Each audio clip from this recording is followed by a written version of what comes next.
it'll be interesting because it'll be the first time that Larry and Trump are on the same ballot.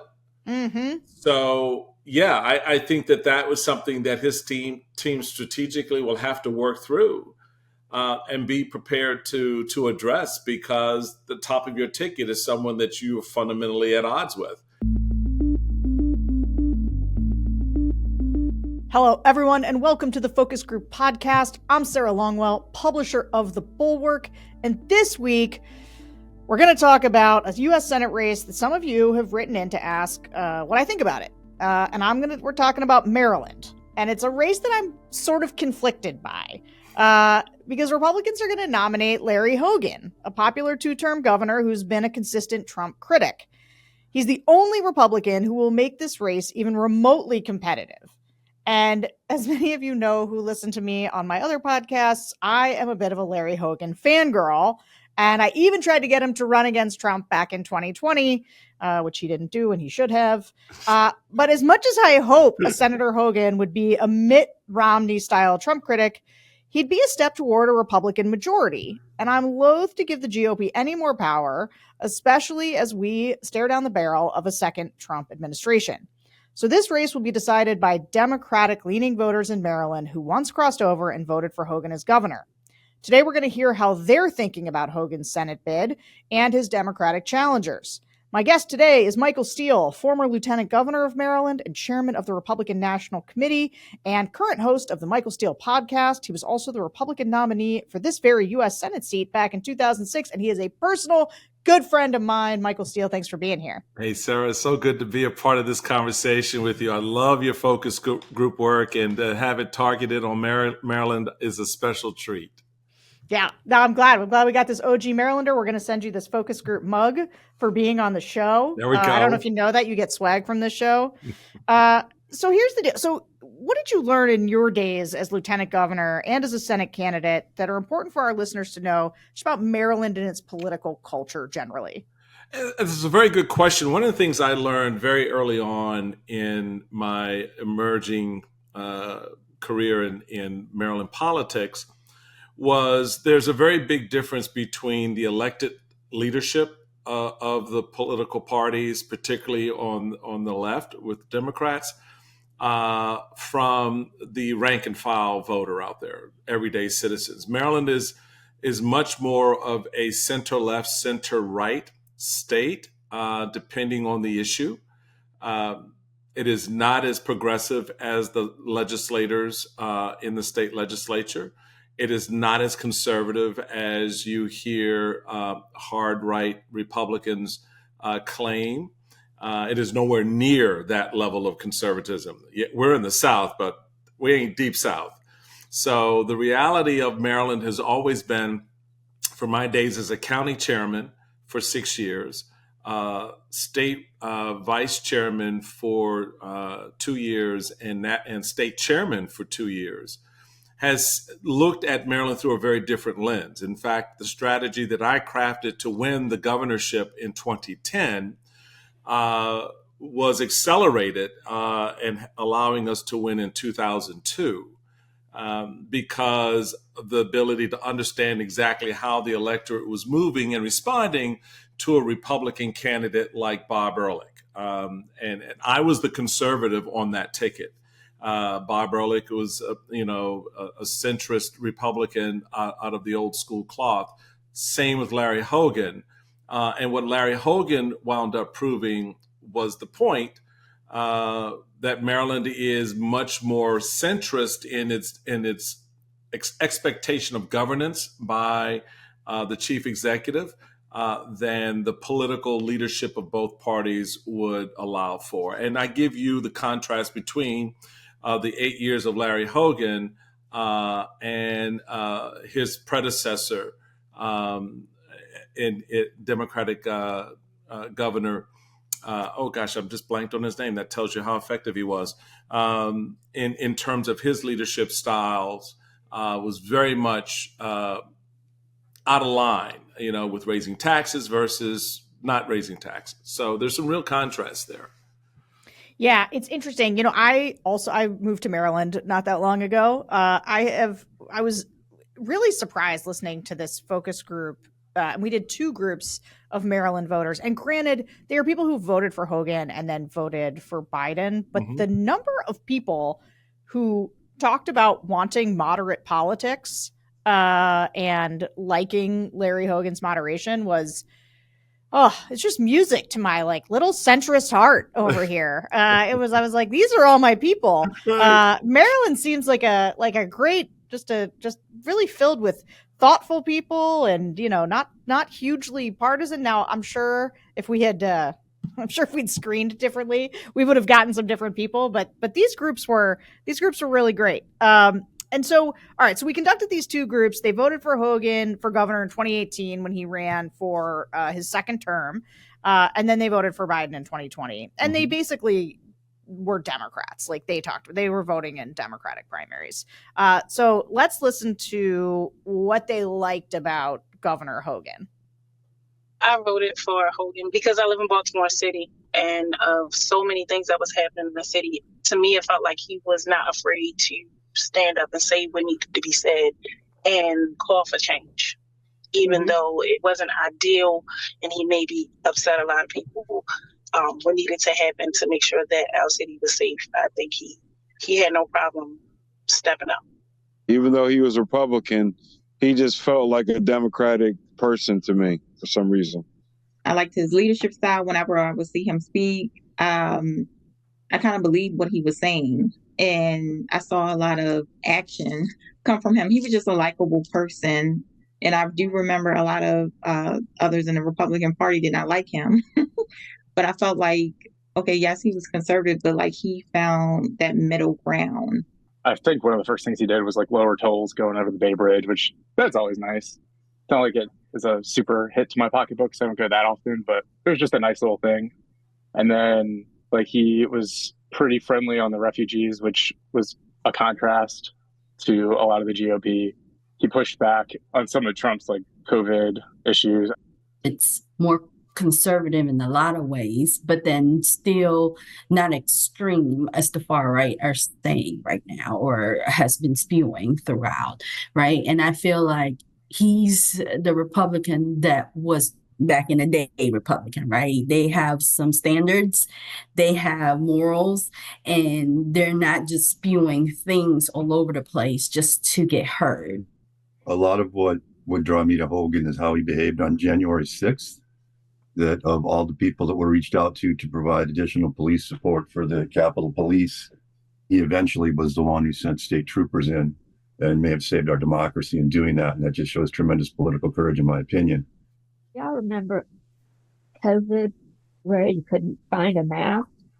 And so he went international, got a bunch of masks, brought them back to Maryland for Marylanders. And I think he handled that very well.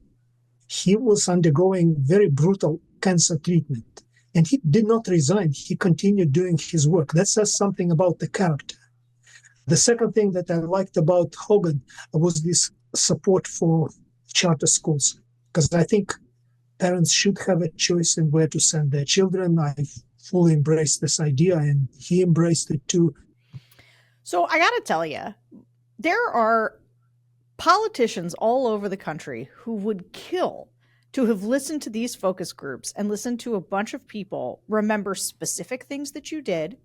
And the way to, I mean, one of the things that's notable to me is how much women liked him, how much black voters liked him. And I know this about Larry Hogan. He loves his polling that shows, he's like the second most popular governor in the country when he was governor, because he was a very popular, but he was very popular with groups that are not, for whom Republicans are not typically popular. And he was very proud of that. So I wonder, what do you think it is about Hogan that allowed him to cultivate such a good relationship with the voters of Maryland, including across the aisle?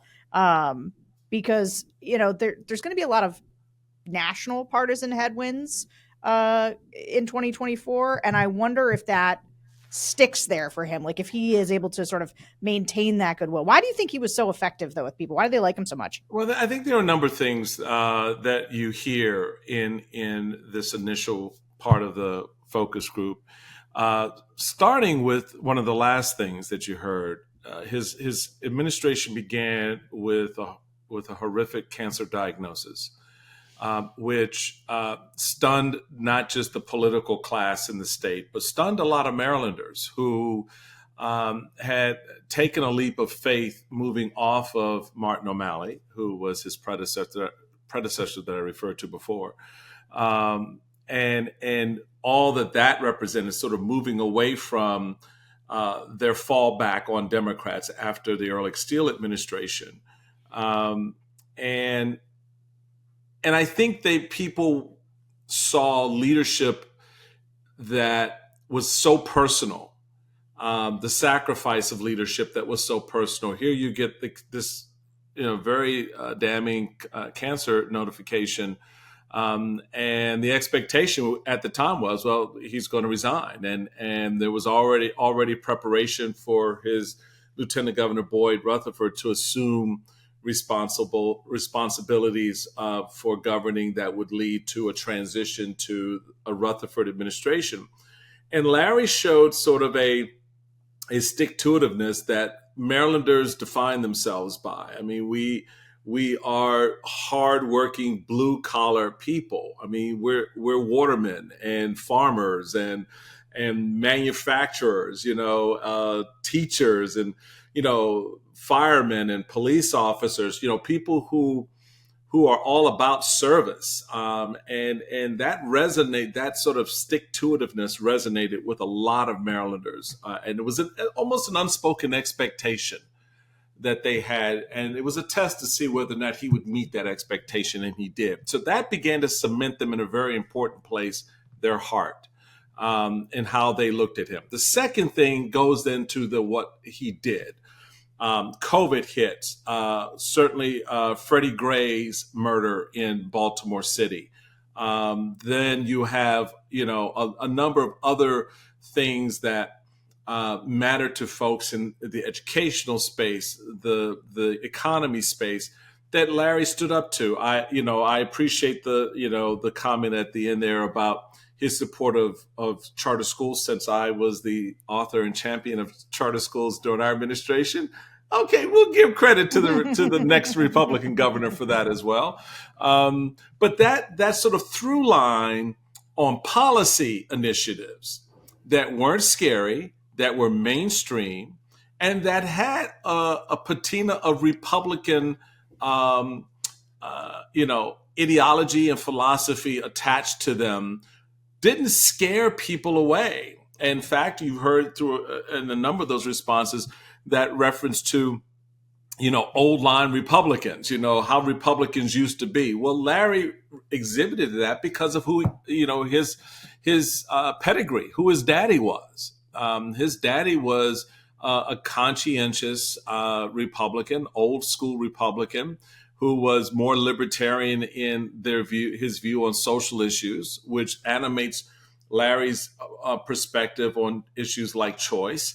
But at the same time was very, very much rule of law oriented, thus standing ground against Nixon and saying, you got to go. You violate the law, you got to go. And he was the first Republican, his daddy was, to call for that. So I think people sort of connect to a lot of that. And it made a difference, Sarah, in how they would come to view him over the initial 4 years. That was a real test for a Republican administration. And if you fail that test, and this was the problem that Ehrlich and I both ran into in 2006, the national brand was so bad for Republicans, the war in Iraq, big government republicanism, that we not only were unable to hold together the coalition with our own base, but those Democrats who moved over into our space wanted to send a message to the national Republicans that they were sick and tired of the way we were governing nationally. So those at the state level paid the price. Hogan created a separation between him and the national Republican brand. At the very beginning, was not a supporter of Trump in 2016, was made that very clear 2 years into his administration. So that separation helped him when it was re-election time in 2018. They couldn't stick the Trump brand on him the way the Bush brand was stuck on Larry and myself in 2006. Yeah, I just want to highlight something you said about Hogan's dad. One of the things that's so interesting to me is if you look at some of the most staunch, not just Trump critics, but people who've stood up to Trump actively and showed real courage, their political legacies. Lisa Murkowski's a political legacy. Yes. Liz Cheney's a political legacy. Mitt Romney's a political legacy. And so is Larry Hogan. And I just find that, I don't know what it says about it. I don't know if it's because they've got a deeper level of public service in their blood, or if they watched a different generation of politicians do more noble. I don't know. I don't know what it could be, but it's how you respond to it. Because look at the political legacy of those individuals you just named and how they responded, and look at the political legacy of Romney McDaniel, and how she responded. She dropped the name so she could get out of there. Yeah. Exactly. So there, each responds differently for sure, but there is something there. There's a quality there that I think voters look for.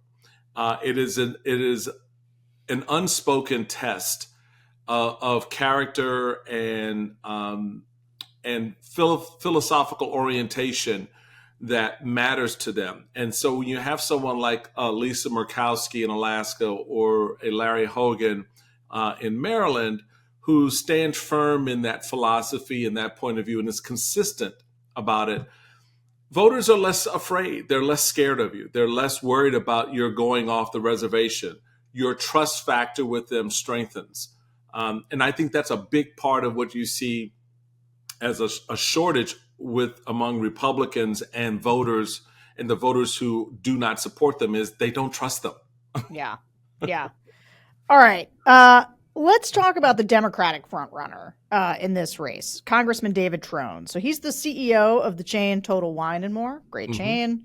And he's plowed over $41 million of his own money into this campaign so far. And I don't know. I spent a lot of money at Total Wine, so I guess he's done all right there. So he's leading the primary by 13 points in the latest 538 average. There was one internal poll by Angela Brooks, who his main Democratic primary opponent, that showed it was a 3-point race. Still, he was up in that. And I don't know about you. I know that you live in Maryland. I live in Maryland. I cannot show my kids a YouTube video without seeing a Dave Trone ad.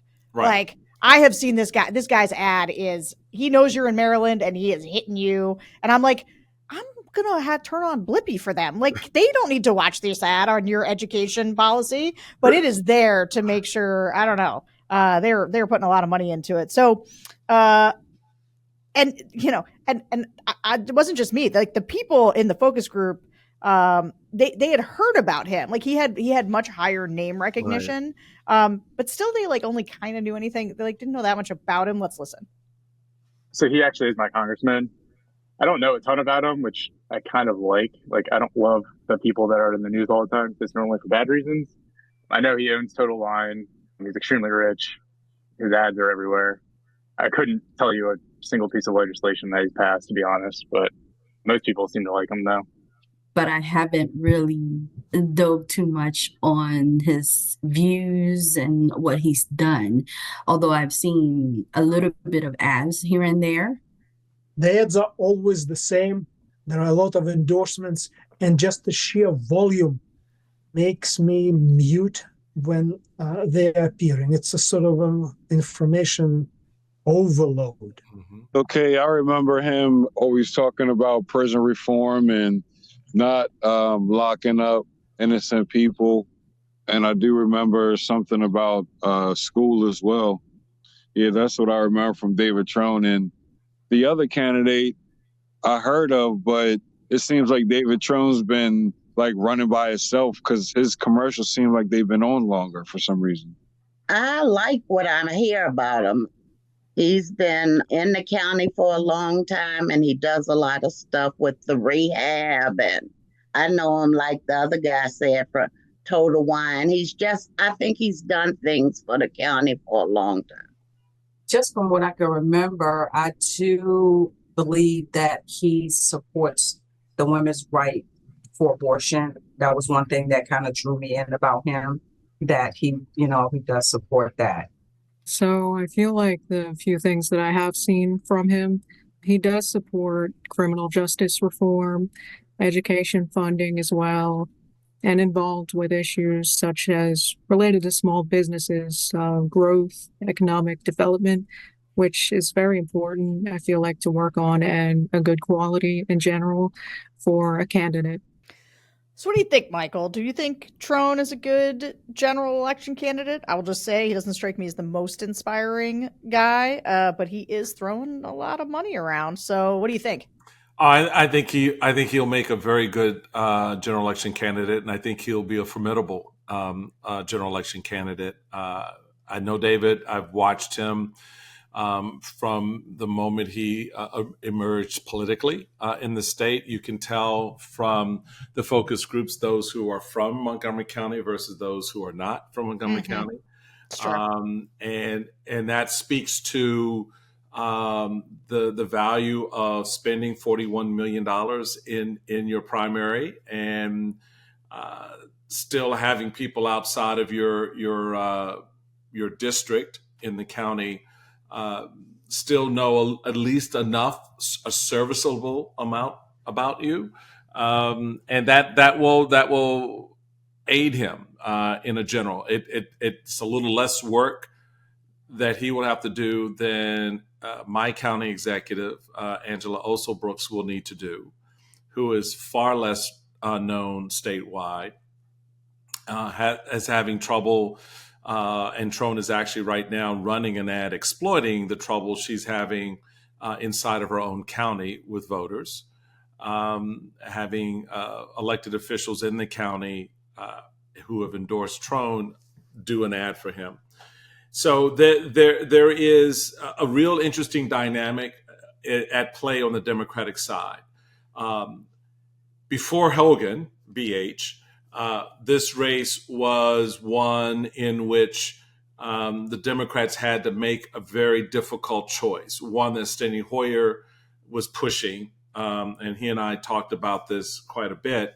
The fact that there are no female in the delegation in the congressional delegation at all. So the Democrats have made the conscious decision that they wanted a female there, and going back to the governor's race in 2022, there were a lot of entreaties to her to not run for governor in exchange for support to run for the U.S. Senate. And that explains the early lineup of a lot of endorsements behind Alsobrook without really understanding and vetting how voters in Prince George's County felt about her. That is so interesting and makes so much sense because I'm just going to play it.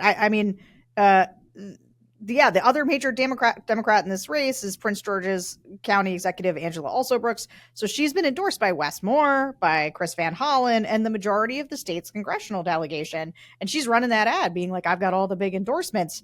But man, the people in the group were not fans. Let's listen. Then she became a county executive in PG County, and PG County isn't governed too well. So I'm thinking that maybe it's too early for Ms. Alsobrooks to move up. Maybe it's time for her to stay in her current position and learn how to govern a little more. She needs to stay where she is. I lived in Prince George's County, and I moved because of some of the policies that were not taken seriously.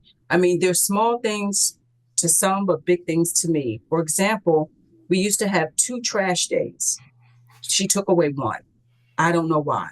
Trash piles up, rats, rodents, but she needs to stay where she is and learn her role and stay out of the pockets of investors and people that are building all these homes and restaurants that we don't need. And food deserts. It's a lot that she ran on, but she didn't uphold it. So I don't trust her. From what I've read, on some issues, she's too far left for me. And then I agree, she doesn't really have any experience. She needs to find her place where she is before she can move on. I feel like we haven't had a really good showing when it comes to female leaders in Baltimore between Stephanie Rawlings Blake, Sheila Dixon. I just felt like it was probably paid for something, or something was promised in order for her to get all those endorsements. Like, I just don't feel like it was earned properly. I like her for the county, doing stuff in the county. But I think Trone would be a better choice to go into the Senate. I've been kind of watching what's going on, and I think he would be a better choice than her.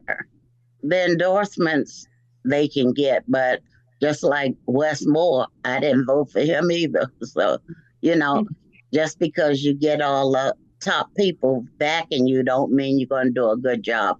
Okay, so I'm just going to caveat this with one point, which is that all of these people voted for Larry Hogan, right, and Biden. So, they are on the more moderate spectrum, which is not also Brooke's base. But I still thought these were enormously telling about how much people knew about the job she was doing in PG County and how unhappy they were with it. I mean, you got to pick up the trash, right?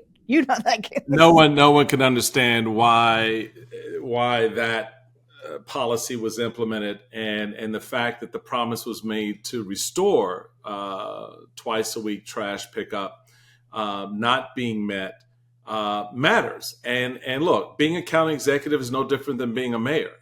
And people expect the same thing from you that they would expect from the mayor of Baltimore. When trash collection is not done right, and it's a visible sign of that failure in my neighborhood, I'm holding you accountable.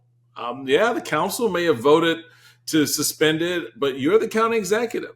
And so it's those things that have come back to bite her in a way and I hear it in the Giant where I shop. I hear it in other parts of Prince George's County, that she needs to stay and finish the job. And they're not willing to reward her with higher office because they feel that she's not done the job that she signed up for 2 terms to do. If you can't get it done in 2 terms, why should you be elevated to the U.S. Senate on a statewide level where you're not going to get anything done there? And that's the connection that a lot of people make. When you heard that in some of those responses, I think Trone will do a better job as a U.S. Senator than she has as a county executive. And that's tough. What can I just say about this? Is an interesting thing to me about voters. So I think that there is a type of just I don't know, B- analysis that would say, well, you've got this more progressive Black woman, she will appeal more to Black voters and sort of white progressives. And it's interesting to me that in these groups, both the groups had more Black people than white people in them.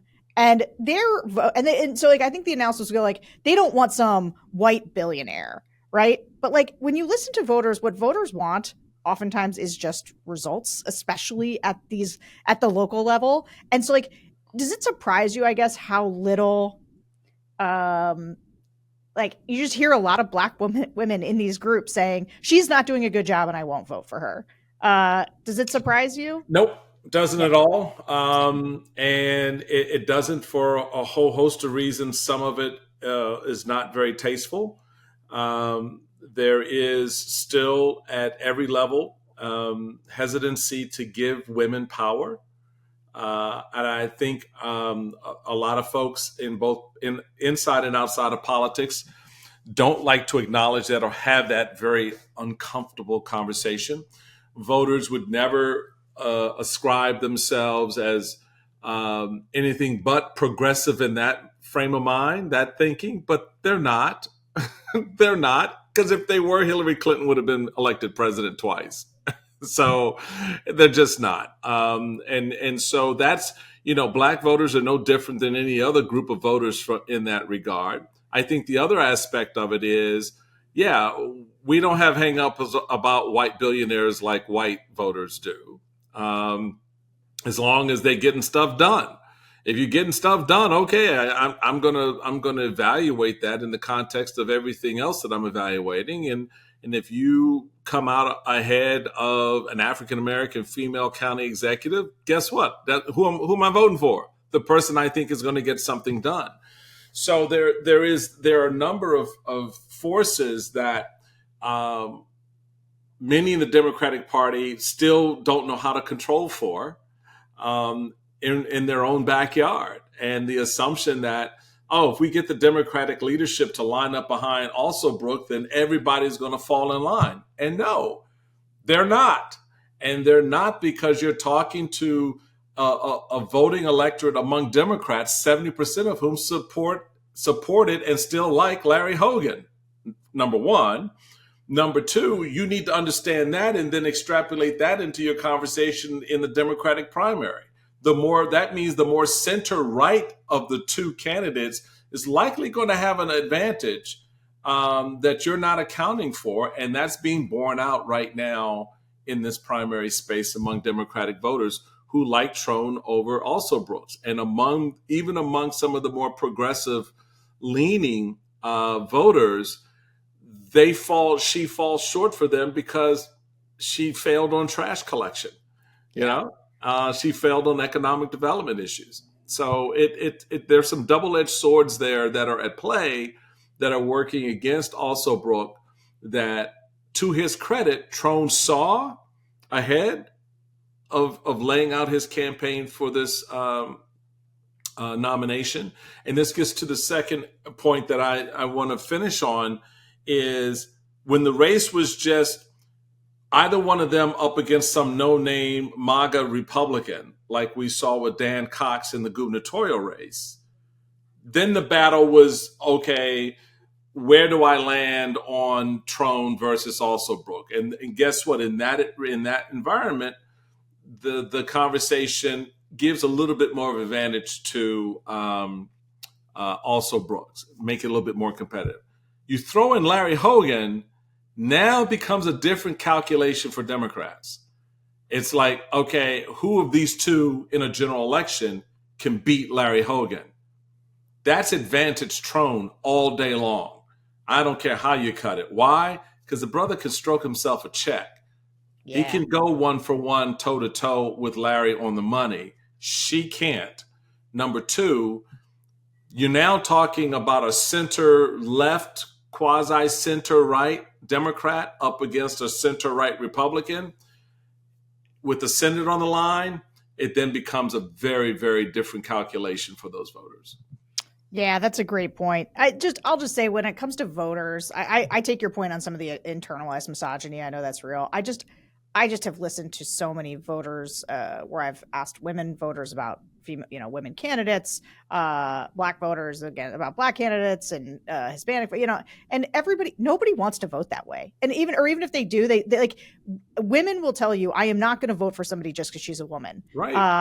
And you just hear it across every demographic, where I think there's this like assumption that if you can find somebody in a certain demographic, that they will appeal to that demographic. And I just do not find that to be true generally.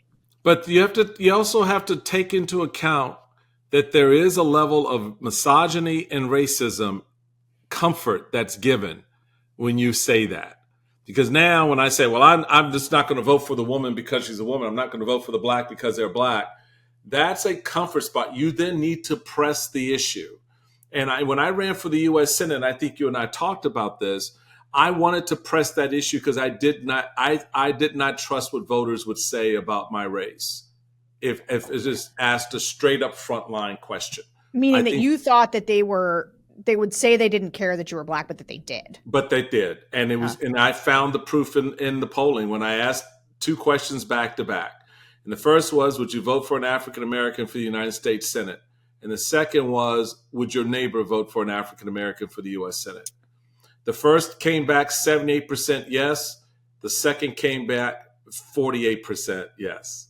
So I knew, you're living in that neighborhood with a whole lot of people who won't vote for me. I've now got to take that into consideration and look a little more strategically and carefully about how I'm going to attract voters and get them to actually pull the lever for me. Yeah, I guess I don't want to take us too far afield, but this is an interesting point. I do wonder, though, we ask this a lot too. It's like, it's a good example of voters will do this thing, like, let's just take Mayor Pete, because this one happened recently, where people will be like, oh, I really like Mayor Pete, but I just don't think America's going to vote for a gay president. Or I really liked Hillary Clinton, but I don't think people are going to vote for a female president. And I'm always sort of like, is that true? Like, or is it like, is the problem that you perceive everybody to be like a little more racist than you are, a little more sexist, a little more homophobic, whatever? And that's just because we have a low opinion of our neighbors. I don't know. I think it plays out in this race. I mean, I think it's a factor in this race. And it's not that they won't elevate a woman to the U.S. Senate. We had Barbara Mikulski, for example, in the Senate. The question is, are you willing to elevate a black woman to the U.S. Senate? That's a legitimate question. How do you really feel about a billionaire businessman? The progressives would tell you we hate them, but the rank and file Democrats are like, no, we don't. So that there are these spaces that are oftentimes predetermined what people are going to think, when in fact that may or may not be how they really feel. And I think, which is what I love about the work you do, is that you try to peel that back a little bit and sort of get beyond sort of the face forward, yes or no, up or down, and really get people to answer the second, third, and fourth questions about that candidate, which may give you a better insight of what the electorate really think about them. And I think that's why your focus groups show that Trone is stronger in the Democratic primary, and possibly, and we'll talk about it, in a general election, will make this a much more competitive race. Yeah, we're going to talk about the general election right after we pay some bills with this ad. You know, Michael, Larry Hogan running in Maryland has kind of thrown a wrench in the Democrats' plans to keep the majority in the U.S. Senate. So if you're a DSCC staffer stressed out because you didn't expect Maryland to be a problem for you, you should know that this show is sponsored by BetterHelp. Whether you work in politics or not, therapy could be a great outlet when you're stressed or anxious about the curveballs life throws at you, like issues in your family life or at work, where you might have to spend more money you didn't expect to against a super popular Republican governor in a super blue state. Focus Group Pod listeners can get 10% off the first month of therapy. So start your therapy journey today at betterhelp.com/thefocusgroup. That's betterhelp.com/thefocusgroup. All right. So as you were just saying, we should talk about the general election. But I will just, on the conversation we were just having, I do wonder, because with the focus groups, I am always trying to peel back the layers and really understand what it is people are saying. And I guess I wonder if Angela Alsobrooks was a more moderate Black woman who had done a good job of picking up the trash. Might she be performing better? Yes. And so I guess it's hard to suss out from these groups, because to me, they seem to have specific problems with her that I heard that they could name. It wasn't this, like, I hear this a lot, like with the Nikki Haley. I just don't think that this person could stand up to like world leaders, or like, I don't know, Right. like they have some vaguely sexist thing that they say, versus she did not pick up the trash, or she is not, she is in the pockets of the developers. I don't know if that's true or not, but like they had pretty specific grievances with her. Yeah, they do. And again, a county executive is like a mayor. And so you're going to have very specific things that you expect and look for from their public service. And when they fall short on that, that's what sticks in your craw, and you're more readily prepared to recount and push back out than anything else. So yeah, it does cut both ways for her and someone in her position. I think, to your question, if she had picked up the trash and she was not perceived to be in the pocket of certain interests in the county, et cetera, and all those other negatives that they ascribe to her, the question then would become, how would she be faring in this primary? I think a damn sight better than she is. I think the things that she stumbled on, like raising money and political organization, would be less of a problem for her, for the reasons that there would be more interest in people coming to her campaign and wanting to be a part of her campaign, and there would certainly be more interest from the donor class to give to her campaign. And then Then you're now contrasting someone who was a hard worker who's delivered results against the voices that you heard in the Trone segment, who said, "Well, I don't really know what he's done or what bills he's passed." She could then pivot and show that contrast, and she can't because she's got her own weak spot in terms of what she hasn't done for voters. So yeah. Okay. So now, as much as these voters liked Larry Hogan and they liked his time as governor, they were split on whether they could trust him in the Senate. And this is going to be what he contends with for the rest of his campaign, whether he can convince these left-leaning voters, like we're hearing in this group, that he'll consistently stand up to the worst impulses of the GOP. Let's listen. I don't think that he will try to get reelected. So he's not afraid of Trump's buddies financing a primary challenger to him. And in general, he already proved himself to be a good governor. No challenger can really stand up to that. Well, when we were going through the whole COVID fiasco, and I don't feel that he's easily persuaded by the folks at the big house. And a lot of times you need somebody that will push back and take a stand. So I like that about him. I want to vote for Democrat, but I also am looking at the history of the individual and how they've come through on, not on everything, because no one's perfect. We're not all going to agree on the same thing and how it should be done. But what I've seen of him, I've been pretty impressed. So I kind of want to give him another shot, at this position. So I'm still torn. Hogan was a strong leader in Maryland for 2 terms as governor. And the way I see it, I'm going to vote for the best person for the job of senator. And if Hogan happens to be that person, which right now I think he is, then that's who I'm going to go with. So he was just doing remarkably well. That's all good for him.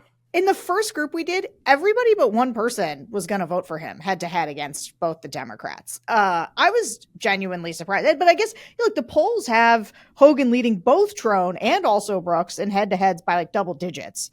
And I think we just heard people tell you why, right? He's a well-known and well-liked quantity in Maryland, and his opponents, they are not yet. But he is about to have many millions in advertising, probably from David Trone, poured into reminding voters that he'd be part of a Republican majority, no matter how much they like his personal vibe. And we heard from some former Hogan voters who were skeptical of voting for him for Senate, and the national Democratic forces, they're going to spend the next several months creating more of this sentiment. Let's listen. This may be a little simple-minded, but I'm not doing anything to help the MAGA machine. So to put another Republican in office, I'm just not going to vote for that. I think he did some things to just kind of help his buddies out. Like, I think the whole moving to school after Labor Day was just to help his Ocean City buddies out and their businesses and whatnot. There's also, I don't know the exact details, but there was like a road he built that somehow benefited him. So I think he does look out for himself and his friends in some cases.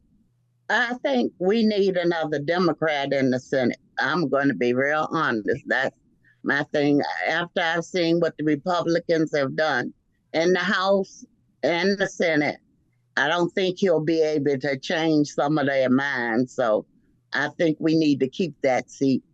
So I agree with his political courage, and I think that I'm more interested in having more diversity within the Senate. There's never been a Black woman in the Senate. Yeah, he's not going to be influenced, but mind you, he still needs the money to be able to run for Senate. And trust you me, he can be swayed. In order for him to get there, there's always going to be some lobbyists, whether it's the NRA, whether it's all these other groups that will sway him to be able to go and get that Senate seat. And once he's there, all it takes is one click, yay or nay, and he will go ahead and vote with the rest of them. I'm not a big fan of what's going on with the Republican Party at this time. He could change the majority in the Senate, and that would be big. All right. So then we heard a lot. We heard from the people who like Hogan, would vote for Hogan because just they know Hogan. Then we hear from the people who, even if they kind of like Hogan, they do not want a Republican in the Senate. And this gets to, Michael, my central question that I want to know from you. because I struggle with this genuinely. I love Larry Hogan, and I think he is a great guy, and I think he was a great governor, and I think he'd be a good senator, maybe a great senator. But I have been let down so many times by Republicans. And look, Mitt Romney has been like just the best. He's been the best. But he's still like, there's something about the need to have someone eat lunch with you in the Senate, like whatever room, and like the pressure that you feel. And I'm sure he'd do have like a little caucus with Murkowski and Collins you know, but like, which should dominate? Like, forget what the voters, which should it be? Should we not want Trump to have more power, or do we want Republicans in the Senate who will stand up to Trump? That's a good question. Okay, so what do you want? What do you yourself want? Will you vote for? Like, you don't have to. I mean, it's kind of a personal question, but like, is Hogan? Are you like? Oh, I'm yes. supporting Larry Hogan 100%. No, okay, great. I'm not worried about Larry Hogan as a United States senator in terms of his alignment with the GOP. He will be. I think the Susan Collins, Murkowski wing will grow by one. I think he will show a great deal more, to be honest, a little bit more independence than Collins has, for example, where if he tells you he's not voting a certain way, he's not voting that way. Or if he feels something is fundamentally wrong, he's not going to then backtrack on that. I mean, just from I've known Larry for 35 years, and I have not seen anything in him from his work in business, and certainly during our administration when he was our appointment secretary, and as governor, that is inconsistent with that particular attribute of his character in terms of staying true to that. But I do appreciate your concern and the concerns of those in the focus group about what this may mean politically. I think part of what will be important for Larry to do is he will run as an independent Republican. He'll run in the Republican primary as he is, and he'll be under the Republican banner on the ballot. But I think he will have enough things that he can point to in his service as governor, and what he will tell you he's going to do as a U.S. senator that will show you where he will stand. I know he's already getting questions about, will you vote for the Republican majority leader? For majority leader, he's got to answer that question. He's got to have a way in which doesn't scare off those Democratic voters who are concerned about a Republican majority. He will just be one of 100. And if Ted Cruz and Josh Hawley are controlling the Republican caucus and are in the main power flow, that's going to be a consideration that voters will have to make. And I can appreciate that.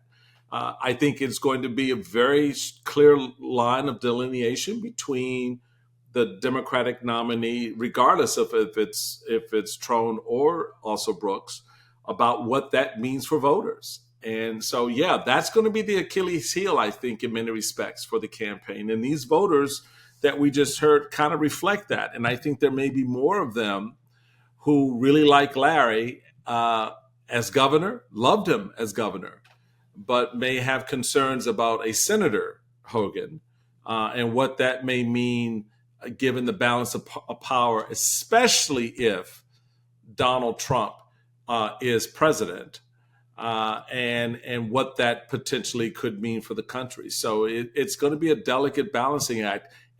This issue for him is what abortion may be for other candidates running as a Republican around the country. Yeah, and I wonder because he has been a pretty outspoken Trump critic, so it's sort of hard to paint him as like just another Republican vote. Like, I do wonder, do you think Larry Hogan has to run and explicitly sort of as an anti-Trump Republican in the general?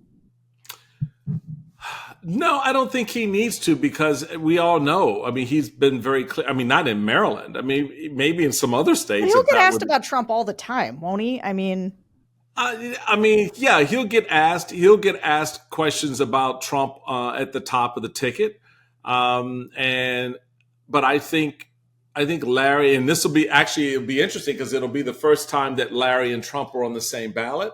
mm-hmm. So yeah, I think that was something that his team strategically will have to work through and be prepared to address, because the top of your ticket is someone that you are fundamentally at odds with.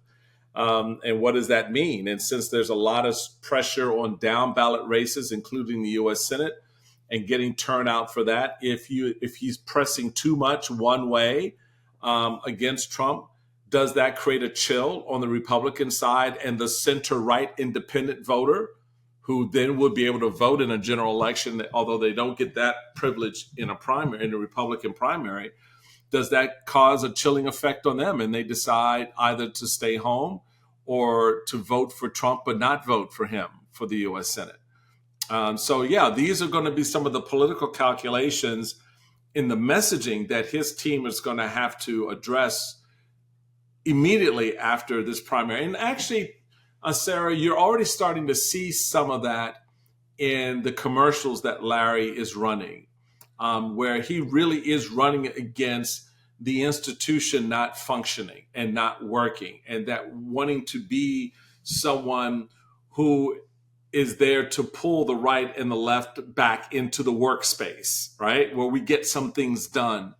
His most recent ad that just came out this past week focuses a little bit more on that. So I think you're already beginning to see his team sort of anticipate the questions you're asking and the points that were raised by your focus group about what a Republican Senator Larry Hogan means to the Senate, number one, control of the Senate, and two, from a Republican standpoint, a president-elect Donald Trump. Yeah. Yeah, I mean, look, I want there to be 100 Larry Hogans in the Senate. Yeah. And it's a tough time to force me to want it like right this second, just because I'm like, don't give these guys more seats. At the same time, I do have a lot of faith in Larry Hogan, like in his like fundamental decency. And I think we're just not in a political environment anymore where you see many sort of blue states electing, or where you don't get a state that's dominated by one party electing a member of the other party to national office. And it's a healthy sign of democracy when we can do that, right? Because it means we're not so toxically polarized that we can't sort of rise above partisanship to vote for the person. And a lot of these voters talked about that, the wanting to vote for a person. And I think we should encourage that in our politics. I think that Larry Hogan, not feeling like he is feeling like he's in a state where it is more Democratic, gives him more latitude, I think, in the Senate to push back hard. I think it's a miracle he doesn't have a MAGA Republican primary challenger that's super well funded. Like, this is one of those sort of Mitch McConnell moves where they managed to, because I don't think he could win a hard fought Republican primary with like a big grassroots person. He would not. But they cleared the field for him. Yeah, that is an accurate assessment there. It would be very hard for him, despite his popularity. It would be difficult to translate in an environment running against a well-funded and popular MAGA opponent, meaning someone who's blessed by Donald Trump himself, with Trump at the top of the ticket. We've seen too many races around the country where that's just not a good scenario for a center-right mainstream Republican in this environment. But he doesn't have that. So he has the ability of saying to the base, so what you going to do? You want the seat? I'm the only Republican who can take the seat. So what you going to do? So they'll hold their nose and do that. But he still has to be mindful that in a general election, If you twist the wrong way or twerk too much against Trump, you still need to have a certain percentage of that Republican base votes in certain counties to win. And so it's going to be mindful of that, because the interesting thing about a Republican winning statewide is it's not all Democrats and it's not all Republicans. It is how you really do create that coalition, not just on the right and the left, but between and among counties. Prince George's and a Montgomery County offset with the Baltimore City. You've got the central portions of Howard County, Anne Arundel County, for example. How does that translate with the growth and the rise of the political strength in the western parts of the state as well? So, and then of course, there's the ever-present and always fun Eastern Shore, which is God's country of conservatism for sure, but it's God's country, period. And so you've got to appreciate the strength and the beauty of a Maryland politically that is, in so many respects, and I know you appreciate what I'm about to say, is a microcosm of the country in so many ways. And that's reflected, as going back to how we started the conversation, much more among the rank and file voters out there than it is the people who actually hold titles of representative and Senate, the state Senate, and county executive and county council. The elected leadership tends to be, which is really weird when you stop and think about it, tend to be a slightly more out of step with the voters who elect them. But somehow it works. I don't know. Somehow it works. You know what else works, Michael Steele? You being on this podcast. I appreciate it. Thank you so much for doing this. And thanks to all of you for listening to the Focus Group podcast. We will be back next week. So remember to rate and review us on Apple Podcasts and subscribe to the Bulwark on YouTube. We will see you soon.